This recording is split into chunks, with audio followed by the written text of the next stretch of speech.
Bonsoir à tous, je suis Laurence Van Asten, je suis directrice des formations et de l'innovation du CNAM Pays de la Loire et j'ai le plaisir d'ouvrir la 4e conférence du cycle Le goût de l'avenir, la saison 2017. Alors d'abord, merci à Patrick Giger et son équipe pour nous accueillir ici, au lieu unique, toujours extrêmement professionnel, toujours bien accueilli. Merci aux techniciens là-bas. Merci aussi à tous nos partenaires, Vent d'Ouest, Ping, j'ai vu là-bas son digne représentant, Julien Bélanger, et puis le Collège des Transitions, la région, le Conseil régional, la ville de Nantes, et évidemment le lieu unique. Et puis je voudrais remercier mon équipe de la diffusion de la culture scientifique et technique. Vous aurez tout à l'heure Sophie au micro qui organise, coordonne ce cycle de conférences. Alors, la controverse. Ne vous inquiétez pas, il y en a que pour 3 minutes, après je laisse la parole. On a souhaité, sur ce cycle de conférences, travailler sur Apprendre demain. L'année dernière, c'était déjà Apprendre demain, tant le champ est vaste, et on a souhaité travailler le thème de la controverse. Alors, d'abord, c'est poser ces grandes questions fondamentales de comment comprendre les débats d'aujourd'hui, comment anticiper les débats de demain, comment développer son esprit critique, se forger ses propres opinions, et puis comment faire face à l'infobésité croissante, liée notamment à l'ère numérique, trier, catégoriser, objectiver de l'information. Quand on a travaillé ce cycle de conférences, je ne suis pas bien sûre qu'on avait anticipé qu'on aborderait les 2 conférences sur la controverse à 2-3 semaines du premier tour des élections présidentielles. Et pourtant, oui, Sophie fait non. Et pourtant, si chacun d'entre nous, indécis ou convaincu, essayait de cartographier les acteurs de cette élection, leurs arguments, leurs intérêts, leurs valeurs, si chacun d'entre nous essayait avec méthodologie d'observer le débat public de la démocratie, peut-être qu'on serait un petit peu plus capable de faire des choix politiques et, in fine, des choix sociétaux éclairés. Oui, l'analyse des controverses, c'est un outil de développement d'une compétence transverse clé, essentielle dans le monde dans lequel on vit aujourd'hui, celle de développer son esprit critique. C'est la raison pour laquelle on a souhaité aborder la controverse dans le cadre de ce cycle Apprendre demain, car nous pensons que c'est un outil pédagogique essentiel au développement de chacun. Alors pour cela, évidemment, ce soir, on accueille Romain Badoir. Alors, je prends mes notes parce que le palmarès est grand. Vous êtes maître de conférence en sciences de la communication à l'Université de Cergy-Pontoise. Vos travaux de recherche portent principalement sur les mouvements d'opinion, les mobilisations et la participation politique sur Internet. Vous vous intéressez aux controverses et au rôle des médias dans la construction des problèmes publics. Vous enseignez au sein du master de journalisme de l'UCP des cours portant sur l'analyse des controverses. Vous publierez en 2017 un numéro de la revue Questions de communication intitulé Les arènes du débat public et vous êtes par ailleurs co-rédacteur en chef de la revue Participation, revue de sciences sociales, sur la démocratie et la citoyenneté.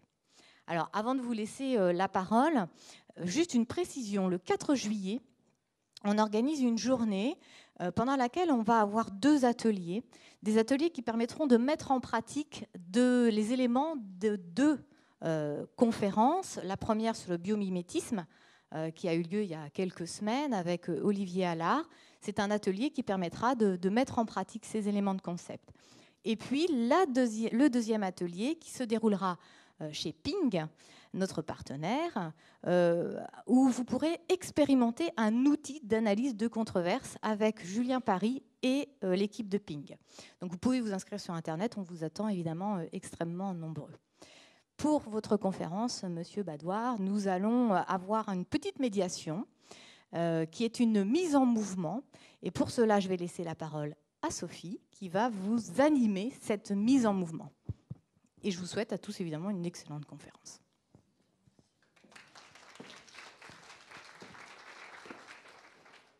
Alors, bonsoir à tous. Donc, moi, je suis derrière, je suis Sophie. Je vais vous proposer de vous faire une petite mise en mouvement. Donc, je vais vous inviter à vous mettre debout pour mettre un petit peu en mouvement à la fois le corps et l'esprit pour commencer cette conférence. Donc avec Romain Badoir, on va vous poser un certain nombre de questions sur 5 thèmes différents. Et en fait, selon vos réponses, qui vont être oui ou non, on va vous demander de vous déplacer dans la salle. Donc pour le non, ça sera à côté de Romain. Et ici, pour les réponses oui, positives. Donc la première thématique est la science. Première question. En général, peut-on faire confiance aux scientifiques? Donc oui, je vous invite à vous déplacer vers moi. Et plutôt non, vous allez vers l'intervenant.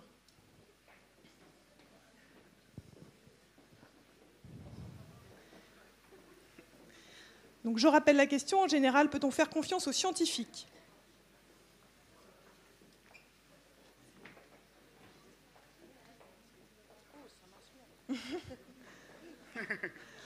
A priori, la réponse, d'après vous, est plutôt oui.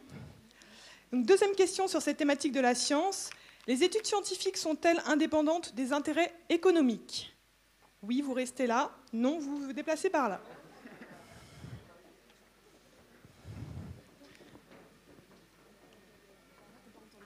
Ah, je parle pas assez fort? On m'entend pas? Bon, très net changement.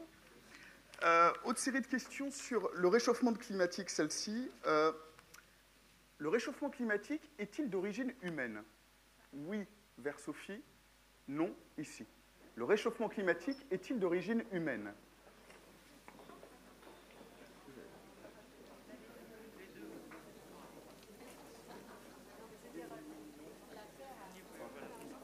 C'est le but.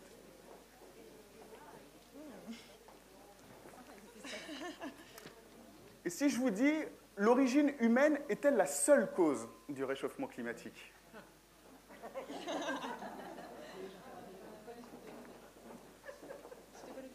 L'origine humaine est-elle la seule cause du réchauffement climatique? Non, là-bas. Non, là-bas.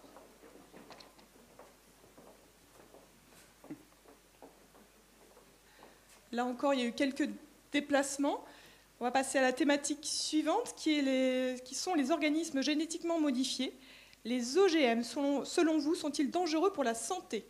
Donc oui ici, non vers Romain.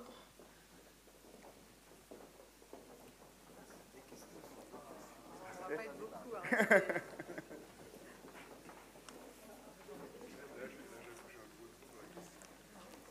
Un oui franc et massif, a priori. Deuxième question, existe-t-il des études scientifiques qui prouvent cette dangerosité? Existe-t-il des études scientifiques qui prouvent la dangerosité des OGM? Oui, vous restez ici. Non, vous allez vers Romain. Intéressant, ok. Autre série de questions, on revient vers les questions liées au réchauffement climatique.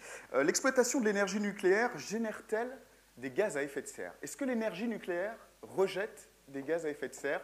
Toujours oui avec Sophie, non avec moi.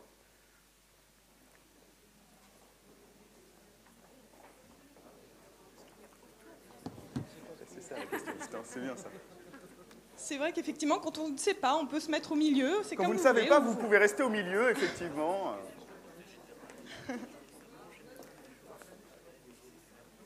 Donc, a priori, le nucléaire ne rejette pas de gaz à effet de serre. Maintenant, si je vous pose la question un peu autrement et que je vous dis, le nucléaire peut-il être une solution pour lutter contre le réchauffement climatique?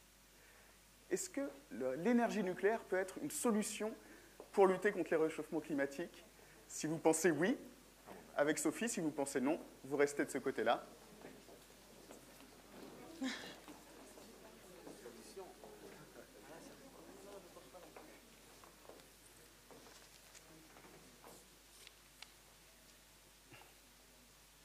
Ça bouge. Ça bouge un petit peu, effectivement. Alors, dernière série de questions sur la thématique de la vaccination. Selon vous, faut-il obliger les parents à vacciner leurs enfants? Oui, vous restez de mon côté. Non, vers Romain.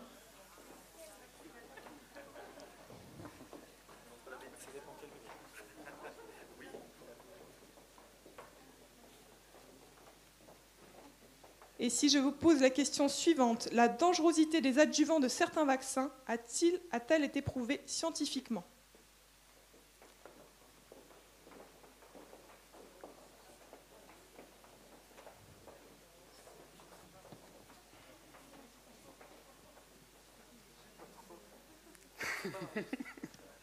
Moi, je fais confiance à Marie. Je sais pas, Marie. Ok, merci. Eh bien, écoutez, vous pouvez retourner vous asseoir, je pense. Enfin, je laisse Sophie Oui, effectivement, décider. on voit bien qu'en fonction de comment on pose la question, ça peut être un sujet de controverse. Ça peut Tout à fait, effectivement.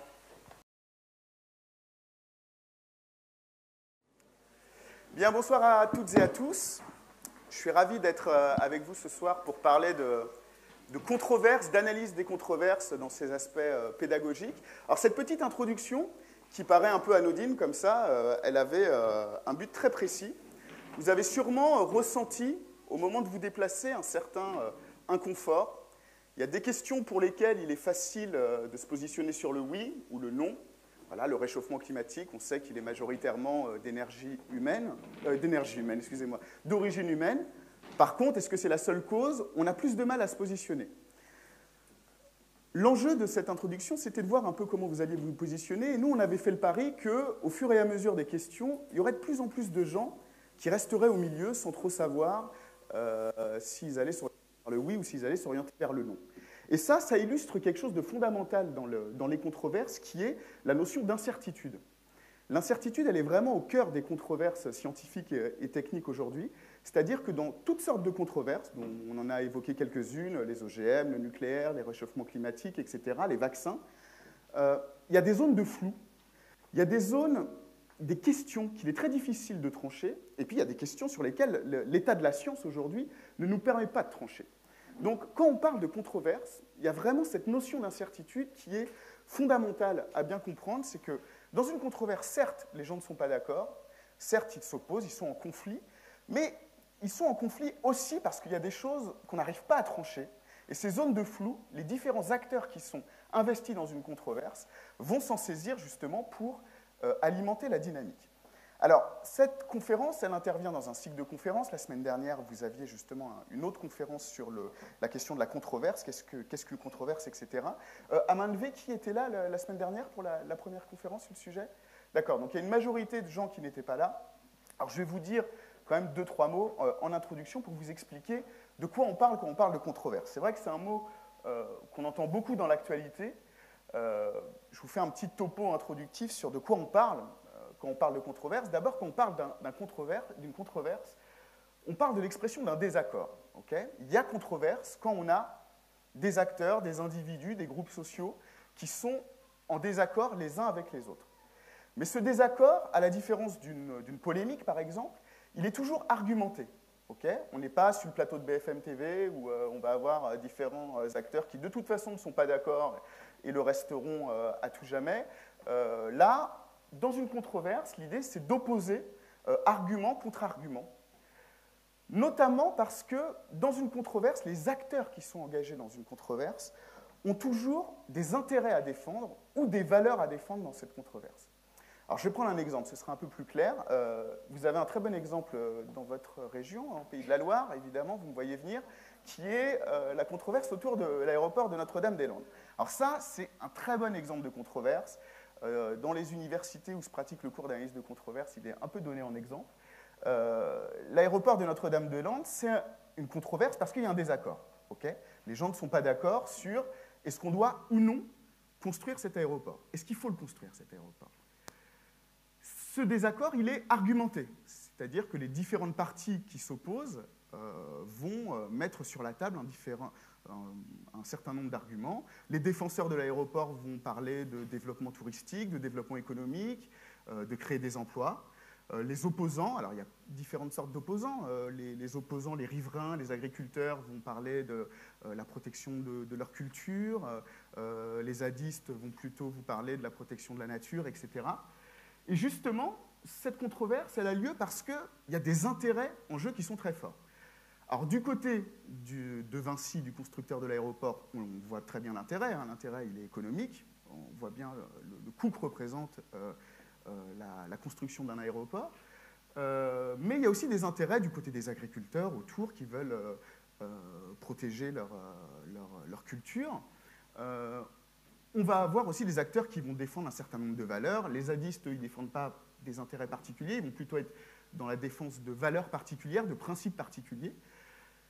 Et donc ça, c'est vraiment l'essence de la controverse. On a un désaccord parce qu'on a des gens qui vont défendre des valeurs, des intérêts, qui vont entrer en confrontation. Et pourquoi les controverses sont aussi vives aujourd'hui?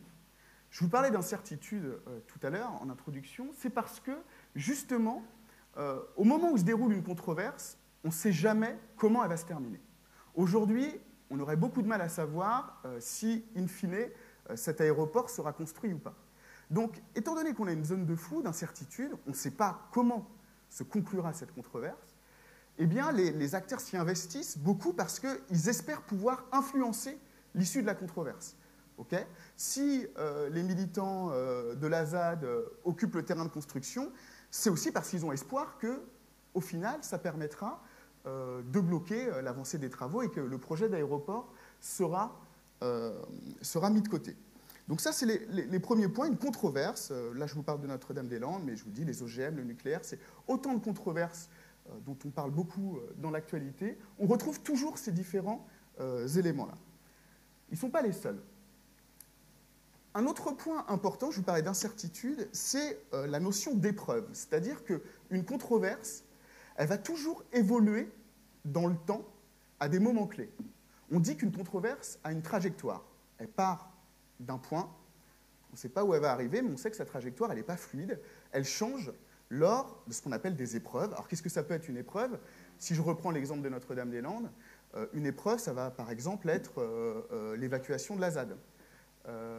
Ça va être un moment où tous les acteurs vont se cristalliser, où les journalistes vont débarquer avec leurs caméras, etc. La manière dont va se dérouler l'évacuation de la ZAD va avoir une influence sur la trajectoire de la controverse qui va suivre. Généralement, les épreuves dans les controverses, elles peuvent être de toutes sortes. Le référendum sur lequel vous avez voté, c'était aussi une épreuve qui fait évoluer la controverse. Elle va légitimer certains acteurs aux dépens d'autres. Donc il y a toute une sorte d'épreuve comme ça. Un procès, dans le cadre des vaccins, par exemple, ça va être un moment fort aussi qui va faire évoluer la controverse parce qu'elle va renforcer certains acteurs aux dépens d'autres. Un autre point qui est essentiel dans une controverse, à défaut d'une polémique ou d'un débat, c'est qu'une controverse, elle est toujours publique. Une controverse, elle est toujours publique, c'est-à-dire qu'elle se déroule toujours devant un public, elle est toujours soumise au jugement de l'opinion publique. Et ça, c'est un point qui est très important, cette idée du jugement de l'opinion publique. Par exemple, dans le cas de Notre-Dame-des-Landes, le rôle de l'opinion publique, il est très important. Ça ne se joue pas qu'entre promoteurs de l'aéroport, agriculteurs, militants, Conseil régional des Pays de la Loire. Non, non, tout le monde suit cette affaire, enfin tout le monde. Il y a quand même un grand nombre de gens qui ne sont pas concernés, qui suivent cette controverse et qui s'y intéressent. Et puis cette opinion publique, on va justement chercher à la faire parler. Alors généralement, comment on fait parler l'opinion publique en démocratie? Le principal outil, c'est les sondages. Mais quand il y a des grandes manifestations d'ampleur, c'est aussi un moyen de faire parler l'opinion publique. Le référendum, c'est un moyen de faire parler l'opinion publique aussi. Donc le rôle de l'opinion publique dans une controverse, il est vraiment essentiel. Et tous les acteurs vont essayer de mettre l'opinion publique de leur côté. Okay? Le constructeur de l'aéroport, le Conseil régional des Pays de la Loire, les militants zadistes sur la ZAD, etc. Bon, un peu moins les militants zadistes, mais généralement, dans une situation de controverse, on cherche à mettre de son côté l'opinion publique. Et donc, une fois que j'ai dit ça, il faut bien avoir conscience qu'il y a un acteur dans une controverse qui joue un rôle essentiel et qui est très loin d'être neutre, qui sont les médias. Les médias jouent un rôle essentiel en situation de controverse, et notamment parce qu'ils vont occuper trois fonctions principales. Qu'est-ce que font les médias? Les anglo-saxons disent que les journalistes sont des gatekeepers. Gatekeeper, qu'est-ce que ça veut dire? Un gatekeeper, c'est un portier. Okay, c'est quelqu'un qui garde l'accès, qui garde une entrée. Imaginez un videur d'une boîte de nuit, par exemple, qui vous dit vous vous rentrez pas, etc. Voilà. Les journalistes sont des gatekeepers, mais de quelle boîte de nuit ils gardent l'accès? Celle du débat public. C'est-à-dire que les journalistes décident qui sont les acteurs légitimes pour prendre la parole sur une controverse. Quand vous êtes journaliste, vous invitez des gens sur votre plateau télé, dans votre émission radio. Vous allez tendre votre micro à certains acteurs, mais pas à d'autres. De ce fait, vous allez légitimer certains acteurs aux dépens d'autres. Tous les acteurs ne sont pas légitimes pour prendre part à une controverse, et c'est le journaliste qui décide de cette légitimité. C'est de moins en moins vrai, évidemment, avec le poids d'Internet et des réseaux sociaux dans le déploiement des controverses, mais ça reste quand même un cas très important. Une autre fonction essentielle que jouent les médias, ce sont les cadrages médiatiques qu'ils produisent. Okay, les médias nous parlent de sujets d'une certaine manière. Quel que soit le sujet, ils choisissent toujours un angle, une certaine manière d'en parler, c'est ce qu'on appelle un cadrage médiatique. Et une controverse peut avoir des cadrages très différents. Notre-Dame-des-Landes, on peut parler d'écologie, on peut parler de tourisme, on peut parler de développement économique, on peut parler d'emploi, on peut parler de mobilisation sociale. Il y a toute sorte de panoplie que les journalistes peuvent mobiliser pour parler de ces controverses. Moi, j'enseigne dans un master de journalisme et j'avais fait travailler mes étudiants en journalisme justement sur le cas de Notre-Dame-des-Landes. Et c'était très intéressant de voir la multitude de cadrages médiatiques qu'il pouvait y avoir sur le cas de Notre-Dame-des-Landes. Entre BFM TV, qui envoyait ses journalistes suivre les CRS qui allaient évacuer la ZAD, les journalistes de Libération qui allaient passer une semaine sur la ZAD pour raconter comment ça se passait, les zadistes eux-mêmes qui, eux, sont dans une stratégie d'évitement des journalistes, ils produisent leurs propres médias. On a aussi des sites internet comme Reporter, que vous connaissez peut-être, qui, pour le coup, est très engagé dans les luttes contre les projets inutiles, ce qu'ils appellent les projets inutiles. Voilà. On a différentes formes de cadrage qui vont être très différentes, c'est-à-dire que sur BFM, dans Libération, dans Valeurs Actuelles, qui avait parlé de djihadisme vert pour parler des zadistes, voilà, vous voyez qu'il y a une multitude de manières de parler de cette controverse. Donc les journalistes, ils donnent la parole à certains acteurs, pas à d'autres. Ils vont utiliser certains mots, certaines manières de présenter les choses, les cadrages médiatiques, et puis ils vont aussi utiliser plein de ressources dans le débat, comme des arguments d'autorité. Okay, par exemple, on va utiliser une étude scientifique comme un argument d'autorité. Le journaliste va demander à un militant, oui, mais écoutez, d'après cette étude, on pourrait créer plusieurs milliers d'emplois dans le bassin autour de Notre-Dame-des-Landes. Qu'est-ce que vous en dites? Les sondages. Les statistiques. On utilise beaucoup les statistiques en situation de controverse parce que ce sont des arguments d'autorité. Le chiffre est censé justement produire cette autorité des faits. Sauf que les sondages, les statistiques, les études scientifiques, elles ne sont jamais neutres non plus. Elles sont toujours construites d'une certaine manière, là aussi pour influencer le débat. Donc, une controverse, c'est tout ça à la fois. Ce n'est pas un simple débat, ce n'est pas une simple polémique.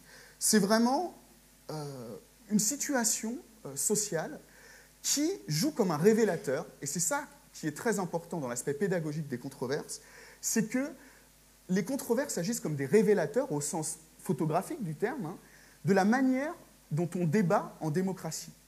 Hein, ce sont des révélateurs de la manière dont on organise le débat public en démocratie. Okay, il y a beaucoup de questions sur société sur lesquelles les journalistes organisent le débat public, mais ces controverses, elles sont très importantes justement parce que quand on les observe et qu'on les regarde sous l'angle de l'analyse des controverses, on arrive justement à comprendre comment les acteurs se situent les uns avec les autres, quel rôle jouent les journalistes, quel rôle jouent les ressources statistiques, etc. Donc c'est ça dont je vais vous parler dans la prochaine partie, qui est la question, le sujet principal de cette conférence, qui est la pédagogie des controverses. Alors, je vais vous en dire deux mots.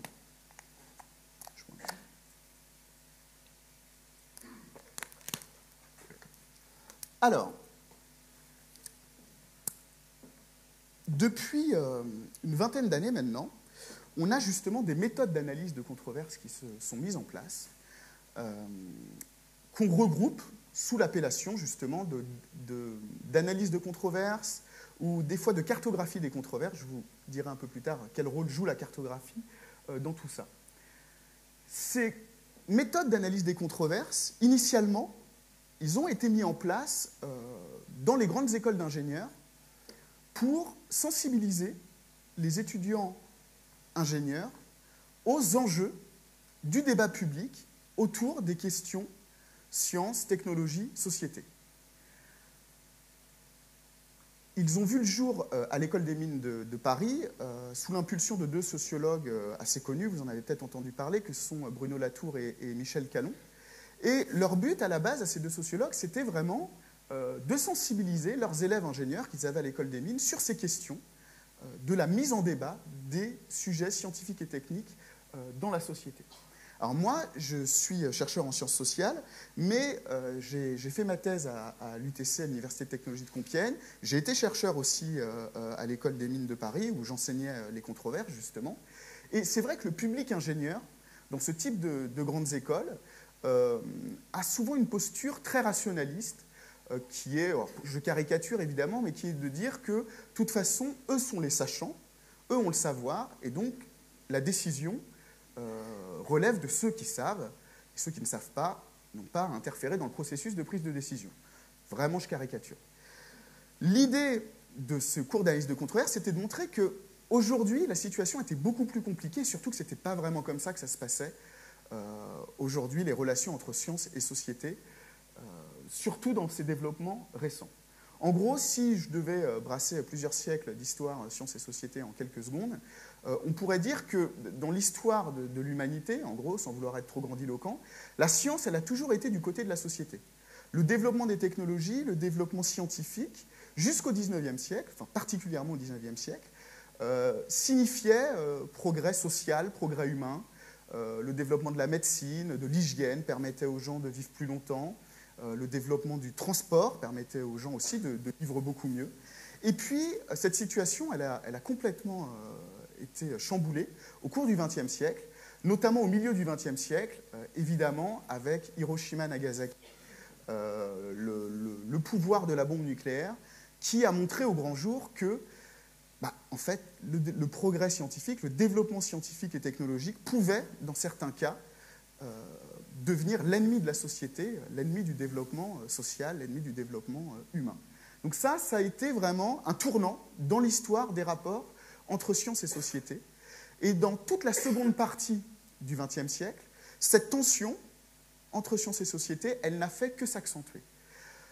Elle n'a fait que s'accentuer, d'une part parce que les développements scientifiques et techniques, aujourd'hui, sont tellement complexes que c'est difficile pour le citoyen lambda, le citoyen ordinaire, de bien saisir ces enjeux.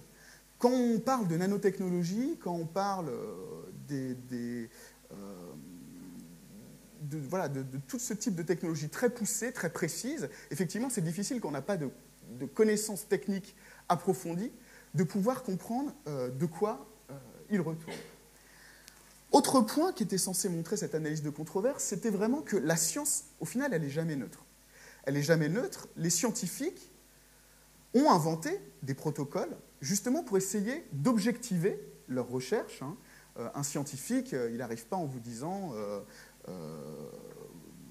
voilà, les OGM sont dangereux ou ne sont pas dangereux parce qu'il l'a décidé. Il y a des protocoles, il y a des méthodes, il y a des études qui sont produites. Et puis surtout, les scientifiques, ils essayent de faire vérifier ce qu'ils avancent par leurs collègues, ce qu'on appelle la vérification par les pairs, l'administration de la preuve. Cela dit, ça n'empêche pas aussi certains acteurs dans les controverses de chercher à instrumentaliser le travail des scientifiques. Ça, il y en a eu beaucoup dans l'histoire, notamment dans l'histoire récente. Le meilleur exemple, c'est l'industrie du tabac, qui, dans les années 50, 60, 70, a produit énormément d'études qui étaient censées prouver qu'au final, le tabac, ce n'était pas si dangereux que ça pour la santé. Et donc, en situation de controverse, tous les acteurs vont essayer d'objectiver leurs arguments. Objectiver, ça veut dire rendre objectif. Ce n'est pas moi qui le pense, c'est l'étude scientifique qui le montre. Okay, ils font tous ça. Mais derrière, il y a des études qui sont financées par certains acteurs, etc. Il faut creuser un petit peu plus pour voir ce qu'il en retourne. Et puis surtout, aujourd'hui, dans les prises de décision qui concernent les choix scientifiques et techniques, la seule rationalité scientifique n'est plus la seule qui entre en compte. Je vais vous donner un exemple qui est donné par exemple par un autre sociologue des controverses qui s'appelle Yannick Barth, dont les travaux sont très connus dans le domaine. Lui, il a travaillé sur l'enfouissement des déchets nucléaires, je crois que c'était dans le Gard. L'État décide d'enfouir les déchets nucléaires sur un site. Il dépêche des ingénieurs, des scientifiques qui vont construire un projet pour que pas pour atteindre le risque zéro, évidemment, qui n'est jamais atteignable, mais pour limiter les risques. Et puis, peut-être que vous le savez en France, mais quand il y a des grands travaux d'aménagement du territoire en France, on crée des commissions nationales du débat public, la CNDP, qui crée des commissions dans lesquelles les différents acteurs vont se rencontrer, vont pouvoir échanger leurs arguments devant le public pour essayer de prendre des prises de décision concertées. Dans le Gard se déroule une commission du débat public sur cette question d'enfouissement des déchets nucléaires. Les ingénieurs, les scientifiques se présentent devant le public en disant « Voilà, écoutez, on a fait les études nécessaires. Si on creuse à telle profondeur, qu'on fait des caissons de telle épaisseur, à la surface, il y a un risque zéro. On peut y aller, on peut enfouir ces déchets. » Arrivent les agriculteurs du coin, et notamment les vignerons.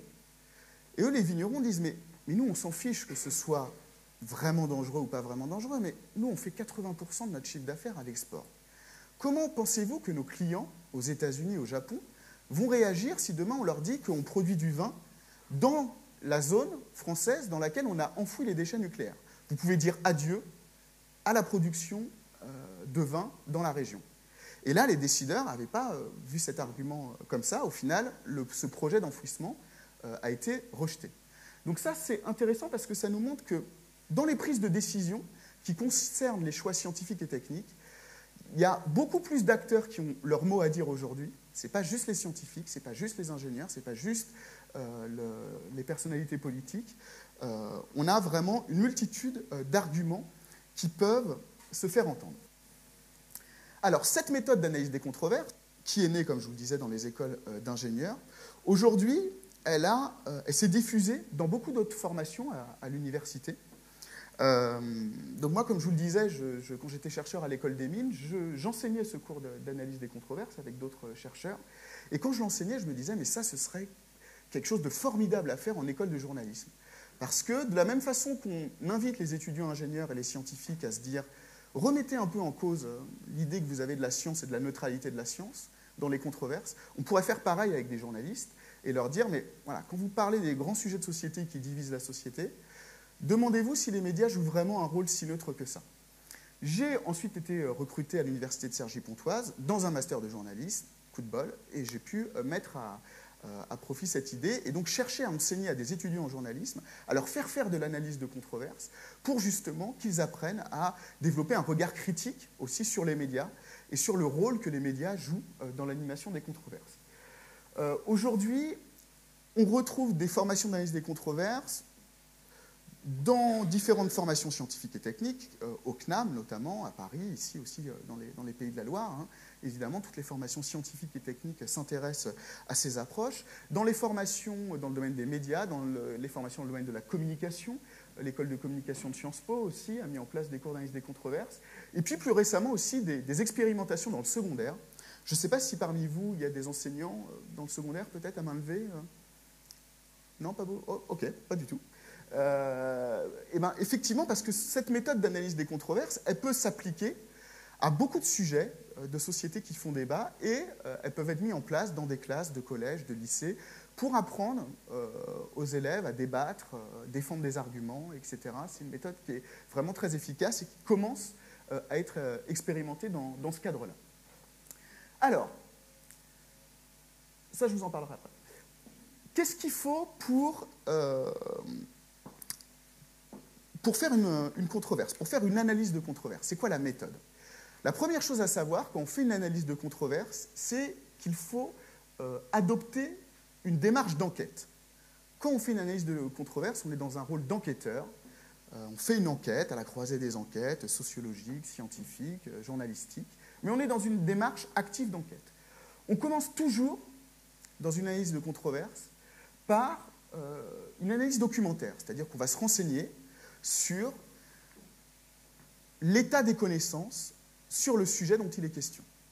On va lire les médias, que disent les journalistes sur ce sujet-là, quels sont les points de désaccord. L'idée, c'est justement, avec cette analyse documentaire, de cartographier les acteurs. Qui sont les acteurs impliqués dans cette controverse? Quels sont leurs intérêts? Quels sont les intérêts qu'ils défendent? Quels sont les arguments qu'ils défendent? Ensuite, on va se lancer dans une démarche de récolte et d'analyse de données. On a fait notre analyse. Je vous donnerai quelques exemples tout à l'heure. On est dans une démarche d'analyse documentaire, on a cartographié nos acteurs, nos intérêts, les arguments. Ensuite, on va essayer d'enquêter en récoltant des données, notamment, puisque je vous parlais du rôle essentiel de l'opinion publique en situation de controverse, notamment justement sur les réseaux sociaux, sur Internet. On va essayer d'observer ce que les gens cherchent sur Google quand ils essayent de se renseigner sur le sujet. Est-ce que, par exemple, s'ils se renseignent sur l'interruption volontaire de grossesse, ils vont taper IVG ou avortement? Sur quel type de site ils vont tomber lorsqu'ils tapent ces différents types de requêtes? Quel type de résultats on leur propose? Sur les réseaux sociaux, quelles sont les informations qui circulent beaucoup, qui sont beaucoup retweetées? Quels sont les groupes Facebook auxquels beaucoup de gens adhèrent? Est-ce qu'on a des plateformes de pétition en ligne sur lesquelles on aurait des chiffres, voilà, pour essayer de quantifier un peu les mouvements d'opinion autour de ça? Et puis, ce qui est essentiel dans une controverse, ce sont vraiment les entretiens.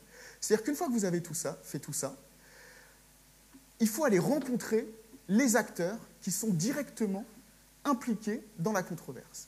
Si vous voulez faire une analyse de controverse sur Notre-Dame-des-Landes, il faut que vous alliez sur la ZAD parler avec des militants.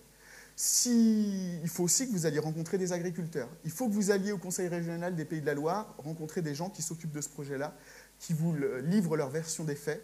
Il faut que vous alliez rencontrer des gens chez Vinci qui vous disent pourquoi c'est important pour eux, etc., de construire cet aéroport.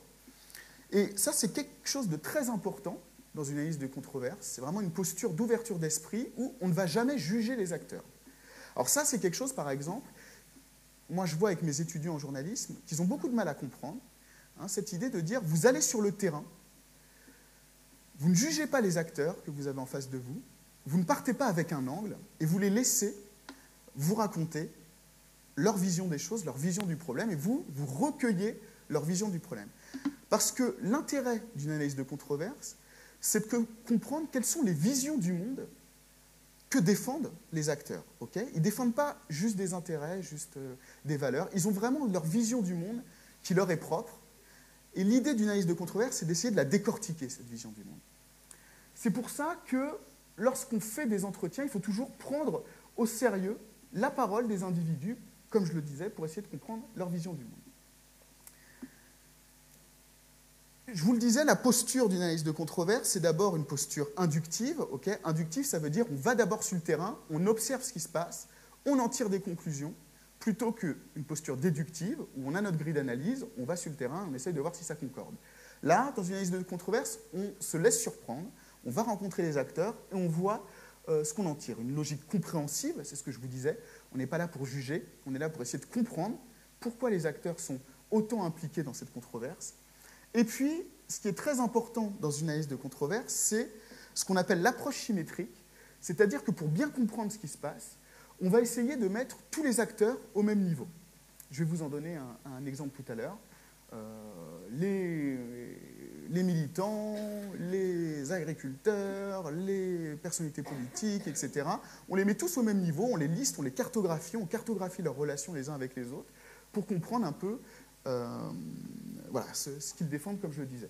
C'est pour ça que l'analyse des controverses, elle est aussi critiquée, et à juste titre, pour cette vision symétrique des choses. On lui reproche souvent justement de tout aplatir et de dire, vous dites en final que tout se vaut, que tout est au même niveau, alors que non, les militants zadistes et Vinci, ils n'ont pas les mêmes pouvoirs d'action. Les ingénieurs et les agriculteurs, ils n'ont pas le même niveau de connaissance sur les enjeux liés au développement de cet aéroport. C'est pour ça que, en fait, dans l'analyse de controverse, on ne sert jamais à définir la vérité. Okay, quelle est la vérité? Qui a raison? Ce n'est pas du tout ça l'idée. On ne cherche pas à savoir qui a raison. On cherche plutôt à comprendre quelles sont la vérité de chaque acteur dans cette controverse. Okay? Et dans une analyse de controverse, on ne considère pas que toutes les paroles se valent. Okay? Ce n'est pas vrai, toutes les paroles ne se valent pas. Par contre, on considère que toutes les paroles méritent d'être entendues.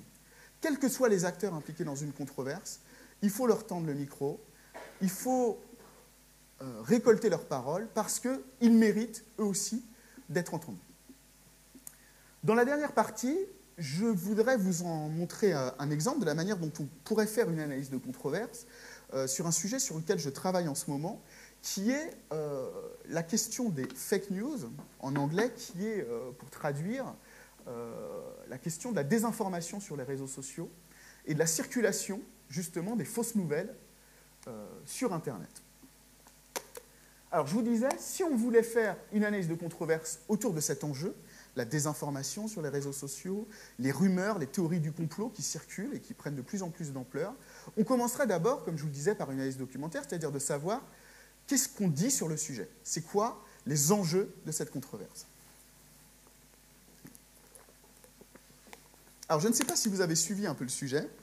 Cette controverse sur les fausses informations sur les réseaux sociaux, elle est née lors du référendum au Royaume-Uni sur le Brexit, à partir de cet article qui a fait beaucoup parler de lui, qui est un article signé de Katharina Wiener, qui est la rédactrice en chef du Guardian, donc un journal de référence au Royaume-Uni, dans laquelle elle disait que les rumeurs ne sont pas nouvelles, hein, on dit que les rumeurs sont le plus vieux média du monde. Par contre, ce qui change, c'est que les personnalités politiques de premier ordre commencent à s'appuyer sur ces rumeurs et n'hésitent plus à mentir, à raconter un peu n'importe quoi pour chercher l'adhésion de l'opinion. Après le Brexit, on a eu le cas Trump, qui est vraiment paradigmatique en termes de personnalités politiques de premier ordre qui s'appuient sur des rumeurs, qui créent des rumeurs pour essayer d'enrôler une partie de l'opinion publique. Et puis, c'est un débat qui a connu plusieurs ricochets en France. On a parlé de l'ère post-vérité, ça a même été, selon le dictionnaire d'Oxford, le mot de l'année 2016, hein, l'idée qu'on serait entré dans une ère post-vérité. Alors, qu'est-ce que ça veut dire, une ère post-vérité? Ça voudrait dire une ère dans laquelle les citoyens n'accordent plus aucune importance aux faits, hein, les faits ne comptent plus. Ça ne sert à rien que les journalistes fassent du fact-checking, vérifient les informations, les sources, parce que de toute façon, les citoyens n'y croiront pas. On a un tel niveau de défiance dans la société que ce n'est pas là que se joue le débat. Si on faisait cette petite analyse de tout ce qui se dit là-dessus, on se rendrait compte que les enjeux sont les suivants.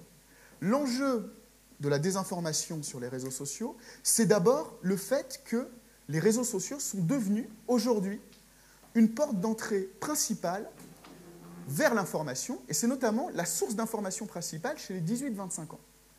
Alors vous me direz, chaque génération a sa technologie, ça ne change pas grand-chose. En l'occurrence, là, ça change beaucoup de choses.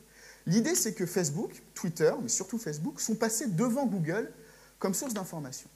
Ça paraît anodin, ça ne l'est pas du tout. Pourquoi? Parce que quand vous faites une recherche d'information sur Google, justement, vous recherchez l'information. Vous êtes dans une démarche active, vous cherchez une information sur Notre-Dame-des-Landes, vous allez avoir un certain nombre d'articles qui va vous être proposé, vous allez faire votre tri, etc. Quand vous vous informez sur les réseaux sociaux, vous n'êtes pas dans une démarche proactive. Vous allez consulter l'information en fonction de ce que vos amis vous ont recommandé. Vous tombez sur l'information. Les Américains disent que les moteurs de recherche, c'est une logique de searching. Les réseaux sociaux, c'est une logique de getting. Okay, l'information vient à nous, on ne va pas la chercher. Et donc, ça peut créer une forme d'enfermement idéologique parce que, je reviendrai tout de suite après dessus, mais en fait, on se rend compte que sur les réseaux sociaux, on a tendance à être mis en confrontation avec les gens qui pensent la même chose que nous. Donc, dans une situation comme le Brexit, comme une élection, là on en connaît une en ce moment, l'algorithme de Facebook, donc l'algorithme de Facebook, c'est la formule qui va gérer la manière dont les informations sont présentées sur votre fil d'actualité, va trier les informations pour vous proposer celles qui sont les plus proches de ce que vous pensez. Et donc l'enfermement idéologique, c'est ça, c'est qu'au final, là, pendant cette campagne électorale, si vous êtes de droite, vous allez avoir tendance à voir sur Facebook tous les contenus qui vont vous conforter dans vos opinions, qui seront plutôt de droite. Si vous êtes de gauche, pareil, vous verrez plutôt des informations qui vont vous conforter dans vos opinions. Et vous ne verrez plus les informations qui, justement, essayent un peu de vous titiller, de vous faire changer d'avis. Alors que, justement, le rôle du débat public en démocratie, c'est d'organiser la confrontation des arguments. Les arguments contradictoires doivent être portés à la connaissance du public pour que nous, en tant que citoyens, on se fasse notre avis sur la question. Ça, c'est la question de l'enfermement idéologique. Derrière, la grande question, c'est de savoir, mais est-ce que Internet est en train de devenir un ennemi de la démocratie? Okay. Il y a encore 10 ans, on parlait d'Internet comme vraiment un outil d'émancipation citoyenne, les mobilisations en ligne, la participation, tout un ensemble d'événements qui tendaient à montrer que Internet redonnait du pouvoir aux citoyens. contre les médias, contre les élites, etc. Aujourd'hui, depuis l'affaire Snowden, on nous parle de surveillance, on nous parle de théorie du complot à grande échelle, on nous parle de crédulité collective plutôt d'intelligence collective. Et donc l'enjeu, c'est de savoir où on en est à ce niveau-là. Est-ce qu'on n'est pas en train de laisser Internet devenir justement un ennemi de la démocratie? Si on regardait sur cette idée de désinformation, quels sont les acteurs qui entrent en jeu dans cette controverse? Ils sont nombreux. Les premiers, ce sont évidemment les citoyens. Les citoyens, alors, pas tous les citoyens, hein, les citoyens sur les réseaux sociaux, donc plutôt jeunes, plutôt urbains, plutôt connectés, qui sont ceux vers qui l'information tend. On a d'autres acteurs, on a Facebook, évidemment, on a les journalistes qui essayent de lutter contre la propagation des rumeurs sur les réseaux sociaux, en faisant ce qu'on appelle du fact-checking, vérifier les faits, vérifier les sources. On a des réseaux de désinformation qui sont très organisés pour produire ces fausses informations. On a des scientifiques qui vont produire des études sur la manière dont les gens croient ou pas aux théories du complot. Et puis on a aussi les enseignants qui ne sont pas directement investis dans la controverse, mais qui, eux, au jour le jour, voient sur le terrain leurs élèves adhérer de plus en plus à des théories du complot, etc. Alors, tous ces acteurs, justement, ils vont défendre des valeurs bien différentes. Je vous disais, c'est quoi l'enjeu pour les citoyens? L'enjeu pour les citoyens dans cette controverse, c'est d'avoir, d'une part, accès à une information pluraliste. Je vous disais, le rôle du débat public en démocratie, c'est d'organiser la confrontation des arguments. Si je suis de gauche, je veux, pendant une campagne électorale, je dois, en tout cas, pendant une campagne électorale, être mis en face des arguments du camp adverse pour me faire mon opinion par moi-même. Je vous disais, on accuse Facebook d'empêcher ça en créant un enfermement idéologique. Mais je veux aussi une information fiable pour pouvoir prendre des décisions. Je veux que ces informations elles aient été vérifiées. L'acteur principal derrière tout ça, c'est évidemment Facebook et son algorithme qui organise les informations qu'on appelle le EdgeRank. Et Facebook, lui, il est pris en tenaille entre deux choses. D'un côté, qu'est-ce que défend Facebook, comme toutes les grandes compagnies de la Silicon Valley, Google en premier chef? Facebook va défendre la libre circulation de l'information, dans les textes, dans les discours. Eux vont nous dire, moi, je n'interviens pas à la main dans les contenus. C'est ce qu'a dit Mark Zuckerberg. Facebook n'est pas là pour décider de ce que doit être la vérité sur les réseaux sociaux. L'information circule librement. Nous, on est juste les tuyaux. Ce sont les citoyens qui y mettent ce qu'ils veulent. Évidemment, argument un peu fallacieux, puisque les tuyaux ne sont jamais neutres. Mais surtout, Facebook est pris en tenaille avec son intérêt économique, qui est justement de créer de l'enfermement idéologique. Comment ça fonctionne? Quel est le but de Facebook pour gagner de l'argent? Le but de Facebook pour gagner de l'argent, c'est de vendre à les annonceurs du temps de cerveau disponible, suivant l'expression de l'ancien PDG de TF1, vous vous rappelez peut-être de ça. C'est un peu la même chose avec Facebook. L'idée, c'est qu'il faut que vous passiez le plus de temps possible sur le réseau social pour que vous soyez mis en confrontation, enfin que vous soyez exposé à un maximum de publicité. Okay, ça, c'est le principe. Comment on vous fait rester le plus longtemps possible sur Facebook? Justement, en vous fournissant des contenus qui vous plaisent, qui vous donnent envie de rester.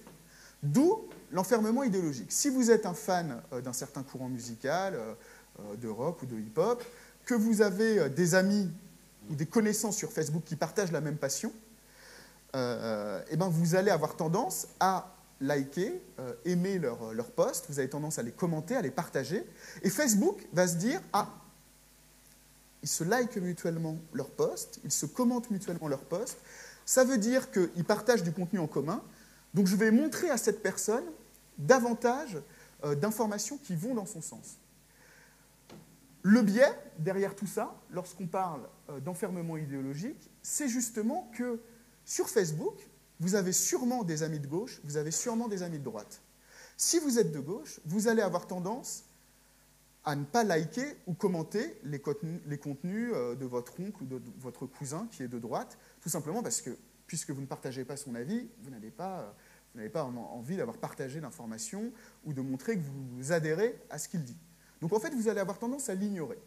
Au fur et à mesure que se raffine l'algorithme de Facebook, tous les gens qui pensent différemment de vous, Facebook va les évacuer. Si vous avez 300 amis sur Facebook, vous avez peut-être l'impression que vous les voyez tous. En fait, vous en voyez un petit tiers. Il y a 2 tiers de vos contacts que vous ne voyez jamais.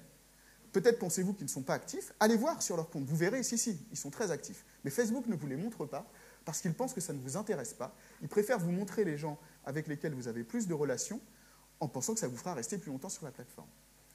On a aussi des réseaux de désinformation très organisés qui produisent les rumeurs. Eux, ils ont 2 intérêts. D'abord, des intérêts politiques. Ce qu'on remarque aujourd'hui dans la production des rumeurs sur Internet, c'est leur très forte instrumentalisation politique. On a beaucoup de réseaux marqués à l'extrême droite qui produisent des fausses informations et qui les diffusent à grande échelle sur les réseaux sociaux. Eux se surnomment la réinfosphère, hein, ils sont là pour réinformer. Les journalistes les surnomment plutôt la fachosphère. En tout cas, ils produisent beaucoup de fausses informations à portée politique, donc critique du gouvernement Hollande, critique des migrants, de la loi sur le mariage pour tous, etc. Ils sont très actifs dans ce domaine-là. Mais il y a aussi des réseaux qui ont des intérêts économiques très forts. On a eu ce cas notamment dans le cadre de l'élection de Trump, c'est-à-dire qu'on s'est rendu compte qu'il y avait beaucoup de fausses informations pro-Trump qui venaient de différents pays d'Europe de l'Est. Et on s'est dit, tiens, mais qu'est-ce qui se passe? Pourquoi Trump a autant de supporters en Europe de l'Est? Et en fait, on s'est rendu compte que c'était même pas des militants Trump, c'est qu'ils produisaient des fausses informations pro-Trump parce que c'était celles qui étaient le plus cliquées par les internautes. Qui dit information plus cliquée, dit venez sur mon site, soyez exposés à de la publicité, faites-moi gagner de l'argent. Donc des intérêts politiques, des intérêts économiques, les théories du complot sur les réseaux sociaux, c'est un enjeu politique et économique très important. Ce sont vraiment des enjeux économiques derrière très importants. Derrière, on a les scientifiques qui produisent des études parce qu'on se pose la question, est-ce que les gens y croient ou pas finalement? Est-ce qu'ils partagent les rumeurs, mais de manière bon enfant? On a tous, quand on était au collège, au lycée, on avait tous des rumeurs, elles n'étaient pas sur les réseaux sociaux, mais elles se répandaient très vite aussi, on y croyait plus ou moins.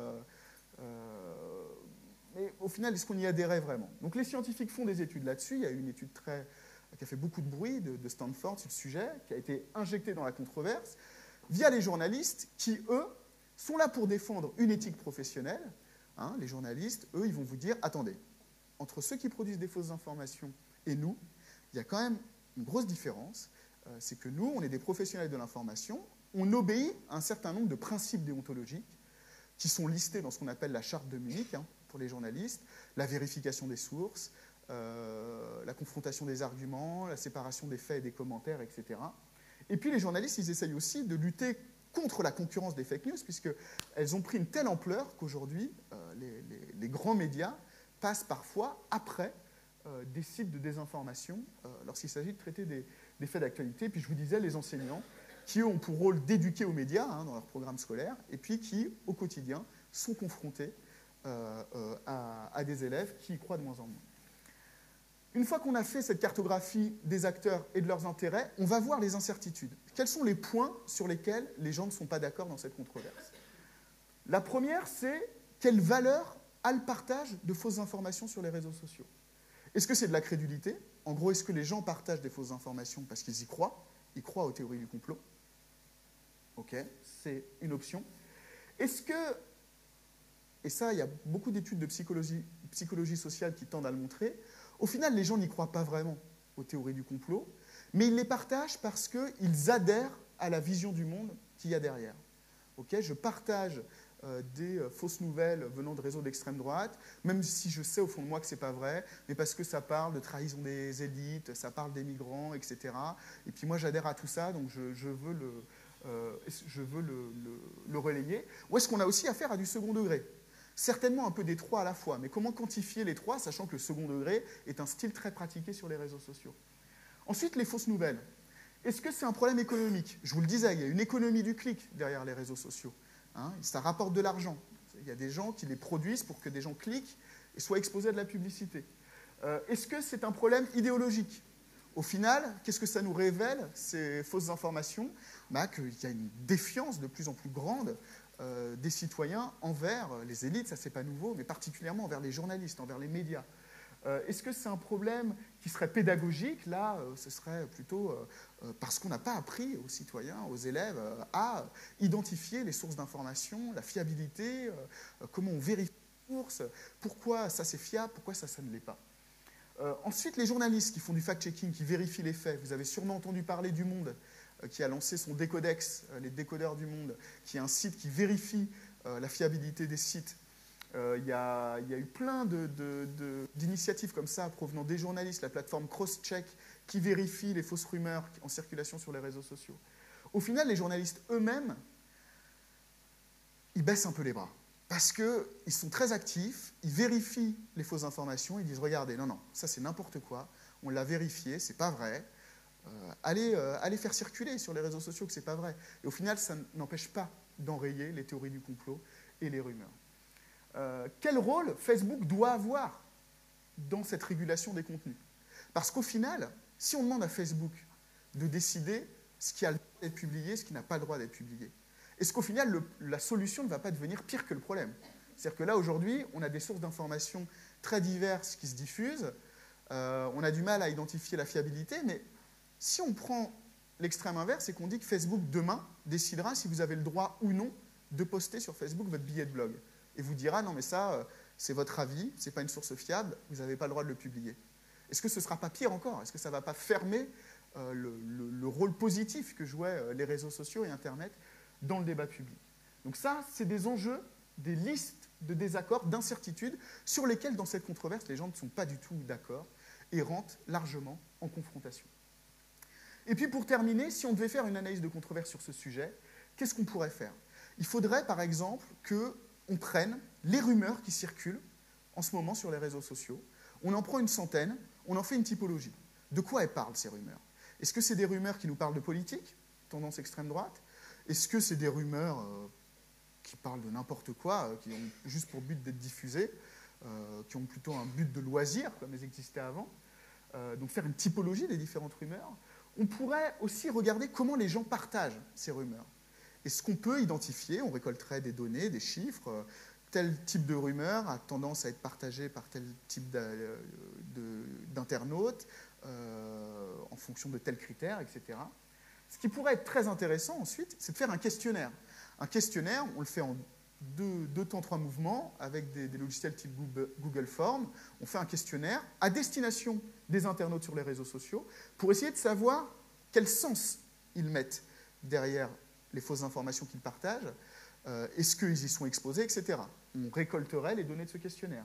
On pourrait aussi proposer à des enseignants de faire des focus group en classe avec des élèves, des débats avec eux pour voir mais qu'est-ce que pensent les élèves, est-ce qu'ils en voient beaucoup, est-ce qu'ils y adhèrent vraiment à ces fausses nouvelles, comment ils les évaluent, etc. Et puis surtout, il faudrait, c'est ce que je vous disais tout à l'heure, faire des entretiens avec ceux qui produisent les fausses nouvelles, ces réseaux de réinformation, savoir qui ils sont, c'est quoi leur stratégie, pourquoi ils font ça, avec les journalistes, les fact-checkers qui essayent de lutter contre, avec les enseignants, avec les représentants de Facebook. Et à partir de ça, on aurait une masse de données réellement passionnante pour réaliser vraiment une analyse de controverse et pouvoir nous éclairer sur qu'est-ce qu'on peut dire de ce sujet-là. Donc, tout ça pour vous montrer que ces quelques points, cette idée de cartographie des acteurs, de cartographie des intérêts, de lister les points de désaccord, sur quoi les gens ne sont pas d'accord, sur quoi il y a des incertitudes, les points qu'on n'arrive pas à trancher. Et puis les entretiens, on va essayer de récolter la parole des acteurs. Ça, c'est vraiment les 3 piliers d'une analyse de controverse qu'on peut réaliser dans différents types de situations. Ça peut être dans des contextes universitaires, mais dans tout un tas d'autres contextes, et qui permet justement, en mettant à plat les enjeux, de pouvoir beaucoup plus facilement en discuter. Alors, oui, j'ai oublié ce dernier point. Dans l'analyse de controverse à l'université, il y a un point qui est très intéressant, c'est justement comment on demande aux étudiants de rendre compte de leurs controverses. Le rendu des controverses, la mise en récit de leurs enquêtes.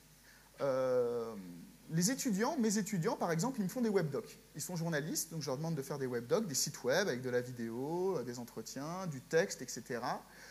Ils me rendent ça sous la forme d'un webdoc qu'on peut suivre pour comprendre un peu plus les enjeux de la controverse. On peut faire aussi des infographies. Justement, dans cette logique de cartographie, je sais qu'au mois de juillet, il y aura un atelier justement sur l'utilisation des logiciels de cartographie liés aux controverses. Ça, c'est très en vogue en ce moment. C'est ce qu'on appelle les digital methods. Tous ces outils qu'on peut utiliser pour cartographier les controverses, les acteurs, leurs intérêts. Mais il y a aussi une piste qui est vraiment très fructueuse. C'est plutôt de faire des rendus physiques de controverses. Par exemple, de faire des simulations de débats publics. Qu'est-ce que vous faites? Moi, je prends mes étudiants, par exemple, je leur dis, toi, vous, ce petit groupe, vous allez représenter Facebook. Vous allez représenter les réseaux qui font de la désinformation. Vous allez représenter les journalistes. Vous allez représenter les citoyens. Vous allez représenter les scientifiques. Vous allez tous bosser votre dossier. Et vous allez incarner ces acteurs. Et on va faire une simulation de débat dans laquelle vous devrez défendre vos arguments, défendre vos intérêts. Et ça, c'est hyper intéressant, justement, de demander à des élèves, à des étudiants, de jouer un rôle qu'ils n'ont pas forcément envie de jouer, voilà, de les pousser à sortir un peu de leur zone de confort pour essayer d'adopter les arguments, les points de vue de ceux qui sont en face d'eux. Et puis, une autre chose qui se fait, ce sont les pièces de théâtre. C'est ce qu'ils font notamment à Télécom Paris ou à Sciences Po aussi. Ils font beaucoup à la fois de simulation de débat public et puis des pièces de théâtre dans lesquelles on va faire un scénario, on va mimer les controverses et on va demander aux étudiants, à ceux qui sont impliqués, justement, de jouer des rôles et de jouer une pièce autour de ça. Ça, c'est souvent très positif, ça marche souvent très bien. Alors, juste pour en savoir un petit peu plus sur le sujet, je vous parlais de mes étudiants qui font des analyses de controverses, qui les rendent sous la forme d'un webdoc. Tous ces webdocs, ils sont centralisés sur un site qui s'appelle Médias et Controverses. C'est média-et-controverses.fr. Vous avez la liste de tous les webdocs produits par ces étudiants qui sont listés. J'ai vu qu'il y avait des différents ouvrages à l'entrée. Avec un collègue, Clément Mabi, on a dirigé un numéro de la revue Hermès, justement sur la question des controverses et le rôle des médias et de la communication dans les controverses. Il y a des chercheurs dedans, des historiens, des sociologues, des chercheurs en communication. Il y a aussi beaucoup d'acteurs. Il y a des journalistes, il y a des lanceurs d'alerte. Il y a aussi des lobbyistes, etc. Et on leur a tous demandé de nous écrire des papiers sur « Parlez-nous des controverses dans lesquelles vous êtes impliqués, sous l'angle de la communication, sous l'angle du débat public, sous l'angle des médias ». Donc je vous invite aussi à le consulter, c'est aussi consultable en ligne. Et puis voilà, sinon mes contacts personnels, si je ne manquerai pas de vous répondre. Voilà, écoutez, merci pour votre attention en tout cas, et puis je suis à votre disposition si vous avez des questions sur tout ça. Merci.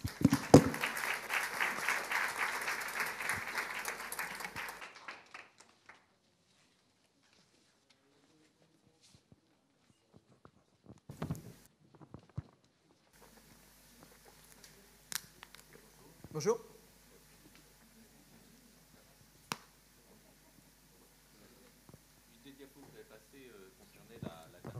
Des acteurs. Oui.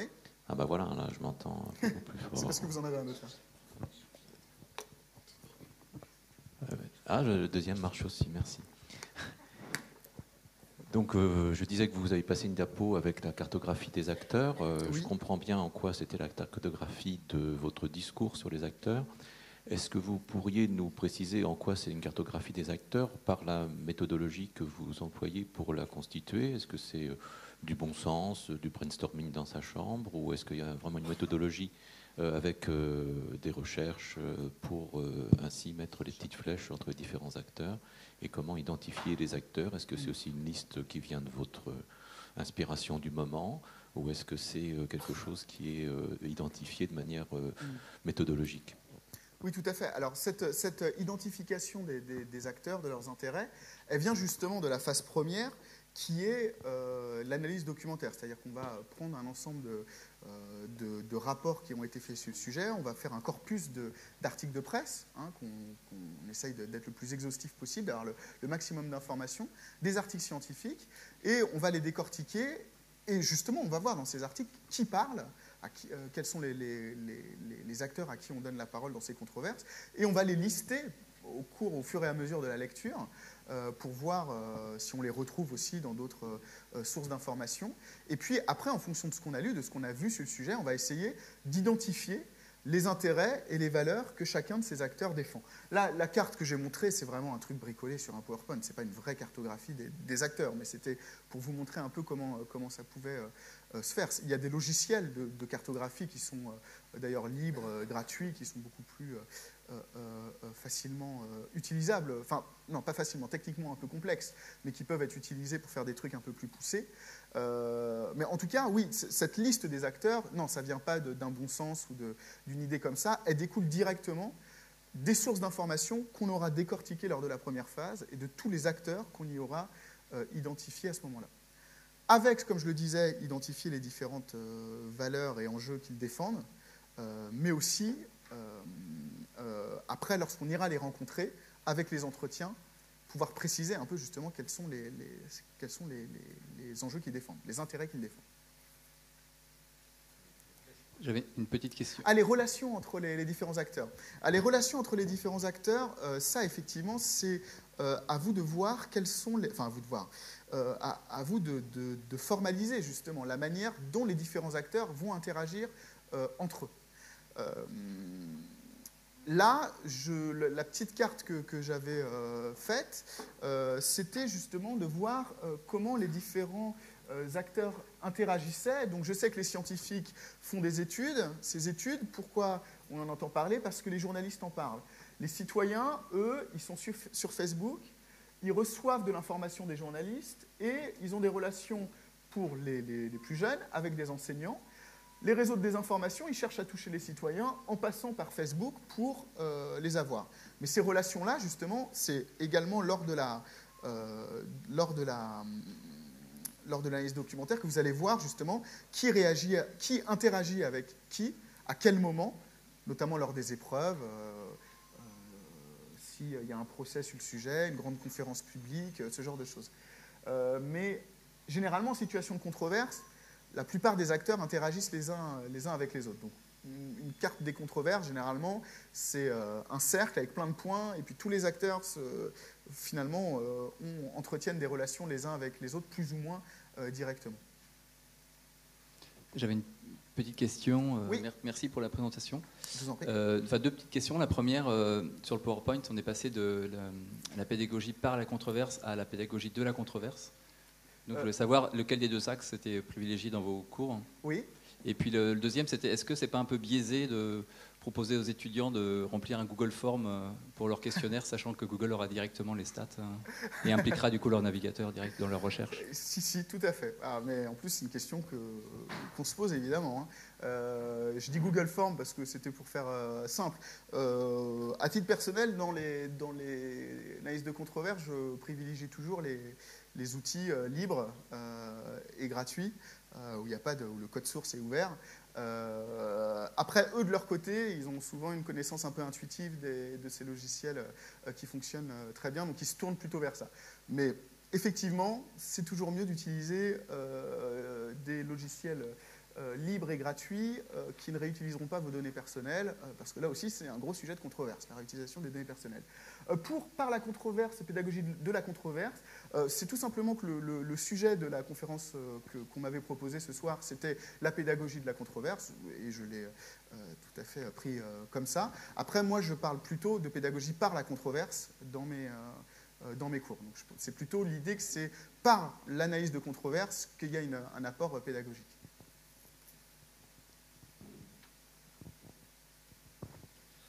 Donc une petite question sur la multitude un petit peu de la forme. C'est-à-dire aujourd'hui, est-ce qu'on fait face à une multiplication de la controverse? Est-ce que sur tous les sujets, est-ce qu'il y a vraiment un effet d'amplification important? Est-ce que par rapport à ça, et je voulais avoir un peu votre sentiment sur la valeur que vous accordez à la question de la post-vérité, et est-ce que finalement on doit tirer un trait sur la vérité, qu'elle soit scientifique ou autre?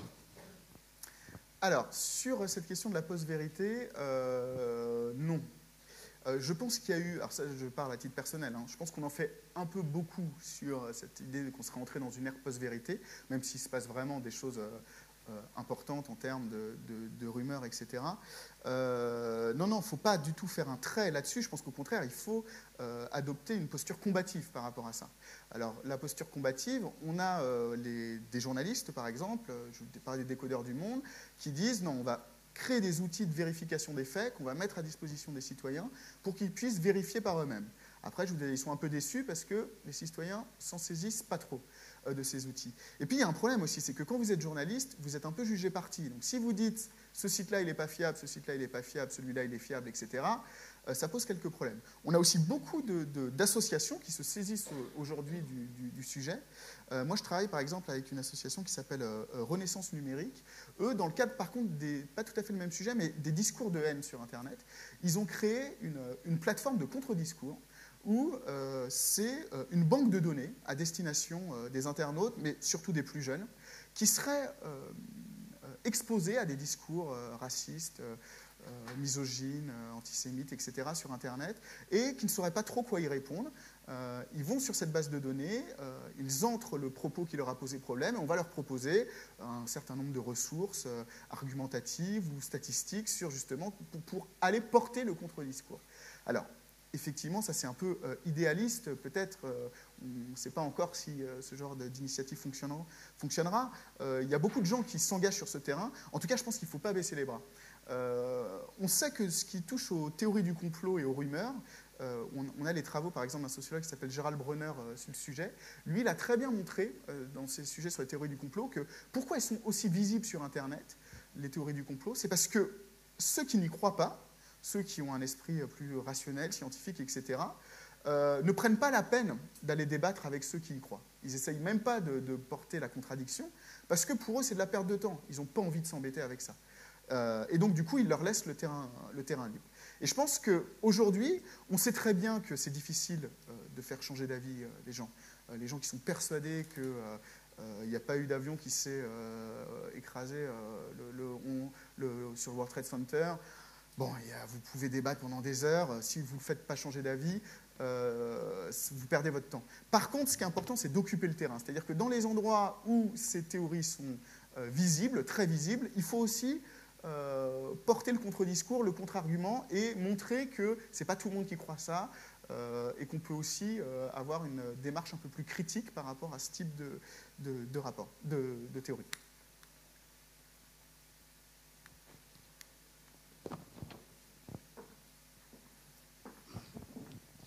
Ok, merci. J'ai peut-être une question qui a trait à ce que vous avez dit durant votre développement, à savoir que les controverses, au bout de compte, on ne dit pas qui a raison, qui a tort. Nous sommes dans une société où la controverse devient à la limite quelque chose de quotidien. Vous avez évoqué l'exemple du projet Notre-Dame-des-Landes, mais est-ce qu'il existe des outils pour dénouer les controverses? Ma question est celle-là.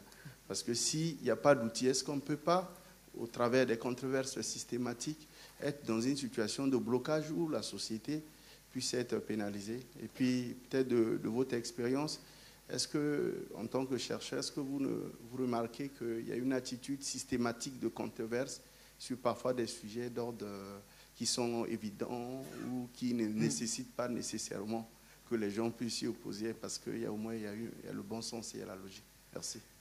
Alors, très bonne question pour les deux. Alors, sur la première, en fait, la solution pour dénouer les controverses, comme vous dites, peut-être pour les désamorcer, ce sont souvent des méthodes de débat.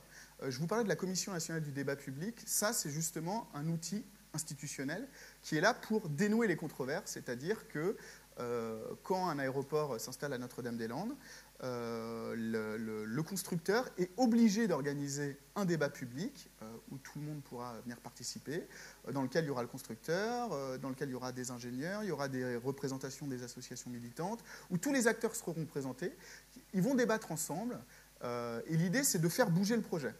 Alors, ça marche pas tout le temps, loin de là. Parfois, ça marche. Sur des sujets d'aménagement du territoire moins importants, on va faire un tramway, le tramway va passer dans votre rue, on va faire passer une autoroute pas loin de chez vous.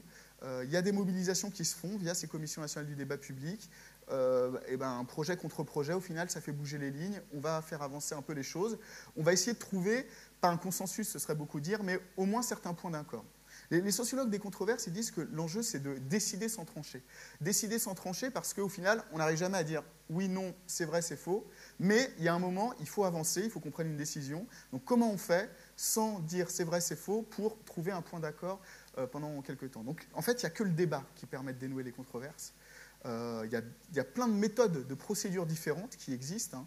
Il n'y a pas que la CNDP, il y a même des controverses à petite échelle, il y a des méthodes de dialogue qui ont pour but de les dénouer.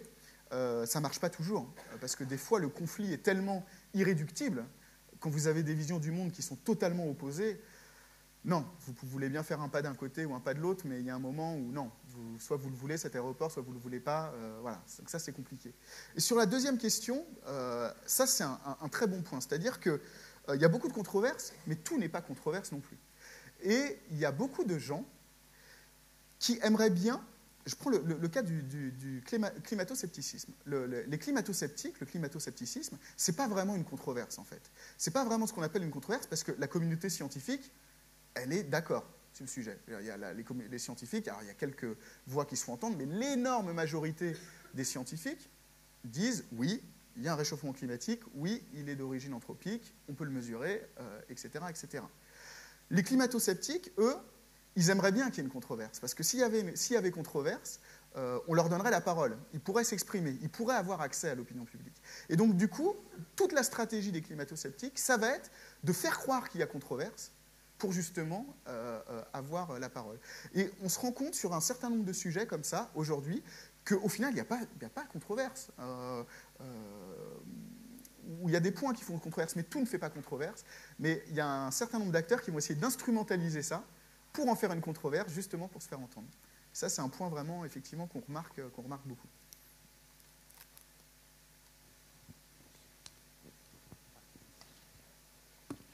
Oui, dans votre démonstration, là, vous n'avez pas prononcé le mot de prénotion. De prénotion. Prénotion. Oui. Alors, je suis ethnosociologue. Oui. Et je fais des entretiens. Et prénotion, c'est Bachelard.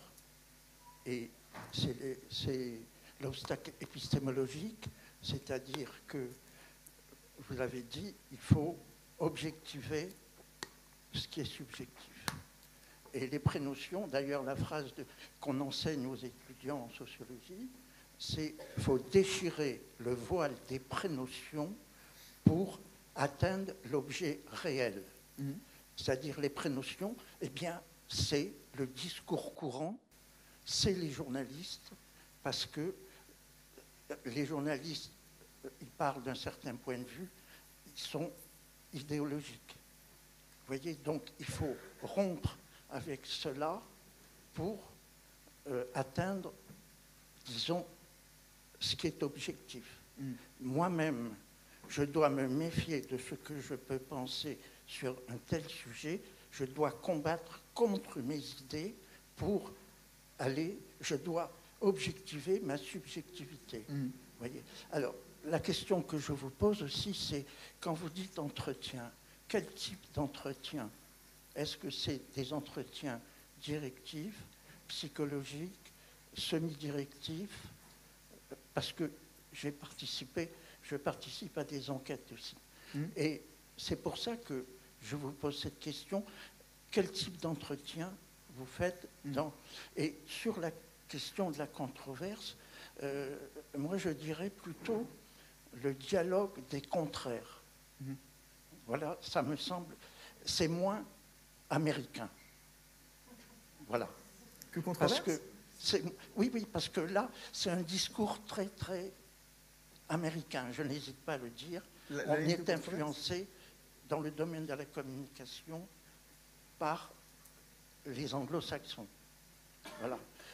Mais on a quand même des auteurs en France, quand je parle de prénotion, c'est Durkheim, c'est Bachelard, et ce sont aussi des fondamentaux de recherche. Bien sûr. Vous comprenez? Et là, je crois qu'il y a une influence dans les médias. vous avez parlé de Facebook. Alors, sur le plan des rumeurs, il y a un institut des rumeurs par 2 sociologues qui récoltent tous les rumeurs. Moi, j'entends une rumeur, je peux leur téléphoner et après, on analyse. Et puis, si vous voulez, moi, je suis pour la complexité avec Edgar Morin. Par exemple, sur la rumeur, on sait que c'est un des premiers avec la rumeur d'Orléans, comment on a fabriqué des rumeurs sur les questions des Juifs à ce moment-là à Orléans. On a pensé que des femmes disparaissaient et il est allé les enquêter à Orléans et on s'est aperçu que c'était des magasins juifs. Voilà, enfin, je ne vous critique pas, mais je vous donne mon point de vue, qui me semble aussi être complémentaire de ce que vous dites. Mais je suis quand même assez... Je vous propose de réagir à ce que vous avez dit là-dessus. Sur la question du côté américain, pourtant, l'analyse de controverse, c'est vraiment très français. Ça a été fait en France par des sociologues français. C'est une méthode... c'est pas si connu que ça aux États-Unis. C'est plutôt en France qu'on la pratique. Sur la question des prénotions, vous avez raison. Alors, moi, c'est vrai que c'est pas un concept que je manipule trop, mais c'est un point essentiel dans la liste de controverse qui est aussi de faire attention aux mots et au sens caché des mots. Là, vous ne voyez pas, mais sur le site Médias et Controverses, justement, parce qu'avec des journalistes, c'est quelque chose dont on parle beaucoup, j'avais des étudiants qui m'avaient fait une enquête sur les mots du terrorisme et les mots qui étaient employés par les journalistes lorsqu'ils parlaient de terrorisme. Et dans n'importe quelle enquête, il y a toujours cette idée de réfléchir sur les mots. Quel sens, quand on parle d'un sujet controversé, vont avoir les mots, sachant qu'aujourd'hui, cette utilisation, cette instrumentalisation des mots pour disqualifier l'adversaire, c'est toujours très présent. Je m'intéresse aussi à beaucoup aux controverses sur l'islam. Quand on parle d'islamo-gauchisme, etc., voilà, on invente des notions qui visent à disqualifier la personne en face pour l'empêcher de parler par la suite. Sur les mots du terrorisme, quand les journalistes parlent d'une attaque ou d'un massacre, c'est 2 notions qui impliquent une réponse totalement différente. Un massacre, on vient en aide. Une attaque, on riposte. Voilà. Donc ça, j'en ai pas parlé là, c'est vrai que j'aurais pu, mais il y a toute cette réflexion, effectivement, sur la question des mots, du sens des mots, qui n'est jamais neutre, lui non plus, comment on les manipule, qu'est-ce qu'ils impliquent.